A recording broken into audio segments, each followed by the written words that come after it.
कल्पना कीजिए कि आपके पास कोई सेना नहीं है, कोई धन नहीं है, कोई राजपाट नहीं है। फिर भी आप इतने शक्तिशाली हैं कि एक विशाल साम्राज्य को गिरा सकते हैं और एक नए साम्राज्य की नींव रख सकते हैं। यही शक्ति थी आचार्य चाणक्य की। आज भी उनकी नीतियां राजनीति, व्यापार, नेतृत्व और जीवन के हर क्षेत्र में चर्चा का विषय हैं। लेकिन उनकी कुछ नीतियां इतनी कठोर और प्रभावशाली थीं कि उन्हें खतरनाक कहा जाता है। आइए जानते हैं चाणक्य की 10 सबसे खतरनाक नीतियों के बारे में। पहली नीति है, शत्रु को कभी कमजोर मत समझो। चाणक्य का मानना था कि छोटा सा शत्रु भी अवसर मिलने पर बड़ा नुकसान पहुंचा सकता है।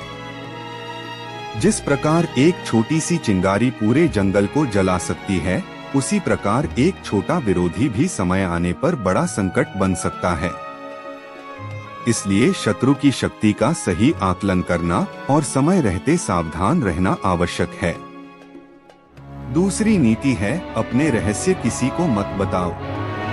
चाणक्य कहते थे कि मनुष्य की सबसे बड़ी सुरक्षा उसके रहस्यों की सुरक्षा में होती है। जो व्यक्ति अपनी योजनाएं, कमजोरियां और भविष्य की रणनीतियां दूसरों को बता देता है, वह स्वयं अपने पतन का मार्ग तैयार करता है।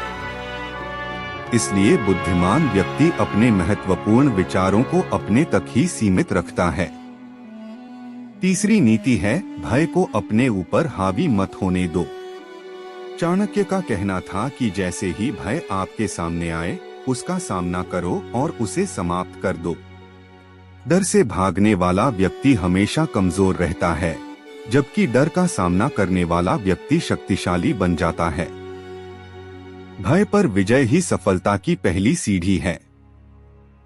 चौथी नीति है, अवसर का इंतजार मत करो, अवसर पैदा करो।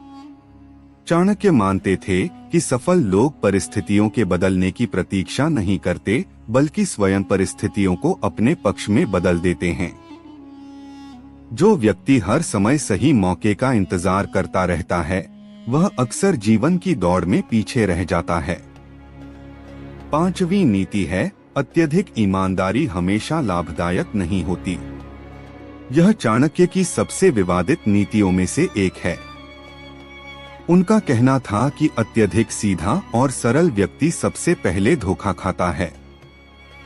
इसका अर्थ बेईमानी नहीं है, बल्कि यह है कि व्यक्ति को परिस्थिति के अनुसार व्यवहार करना चाहिए और हर किसी पर आंख बंद करके विश्वास नहीं करना चाहिए।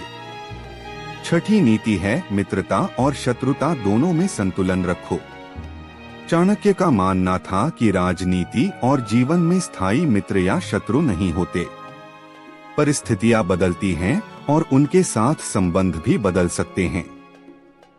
इसलिए बुद्धिमान व्यक्ति भावनाओं के बजाय परिस्थितियों का मूल्यांकन करता है।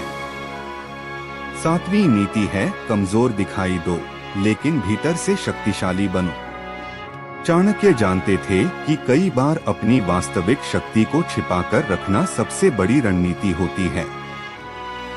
यदि शत्रु आपकी पूरी ताकत जान जाए, तो वह उसी के अनुसार तैयारी कर लेगा। इसलिए अपनी क्षमता का प्रदर्शन हमेशा आवश्यक नहीं होता। आठवीं नीति है, धन का महत्व समझो। चाणक्य कहते थे कि बिना संसाधनों के बड़े लक्ष्य प्राप्त करना कठिन होता है। धन केवल विलासिता का साधन नहीं, बल्कि सुरक्षा, प्रभाव और स्वतंत्रता का भी आधार है। इसलिए आर्थिक रूप से मजबूत होना किसी भी व्यक्ति या राष्ट्र के लिए आवश्यक है। नौवीं नीति है, निर्णय लेते समय भावनाओं पर नहीं, तर्क पर भरोसा करो। भावनाएं अक्सर मनुष्य को गलत दिशा में ले जाती हैं। क्रोध, मोह, लालच और अहंकार निर्णय क्षमता को कमजोर कर देते हैं। चाणक्य का मानना था कि कठिन परिस्थितियों में भी शांत दिमाग से लिया गया निर्णय सबसे प्रभावी होता है। 10वीं और सबसे खतरनाक नीति है, लक्ष्य प्राप्ति तक हार मत मानो। चाणक्य ने अपने जीवन में असंभव लगने वाले लक्ष्य को संभव कर दिखाया। उन्होंने एक शक्तिशाली साम्राज्य को चुनौती दी और अंततः उसे पराजित कर दिया। उनका संदेश स्पष्ट था, यदि संकल्प मजबूत हो और रणनीति सही हो तो कोई भी लक्ष्य असंभव नहीं होता। चाणक्य की ये नीतियां केवल प्राचीन भारत की कहानियां नहीं हैं। आज भी दुनिया के बड़े नेता, व्यापारी और रणनीतिकार इन सिद्धांतों का अध्ययन करते हैं। हालांकि इनमें से कुछ नीतियां कठोर लग सकती हैं, लेकिन उनका उद्देश्य जीवन की वास्तविकताओं को समझाना था। चाणक्य मानते थे कि केवल अच्छा होना पर्याप्त नहीं है, बुद्धिमान होना भी आवश्यक है। शायद यही कारण है कि हजारों वर्षों बाद भी उनका नाम रणनीति, बुद्धिमत्ता और दूरदर्शिता का प्रतीक माना जाता है। सवाल यह है कि इन 10 नीतियों में से कौन सी नीति आपको सबसे अधिक प्रभावशाली और सबसे अधिक खतरनाक लगी?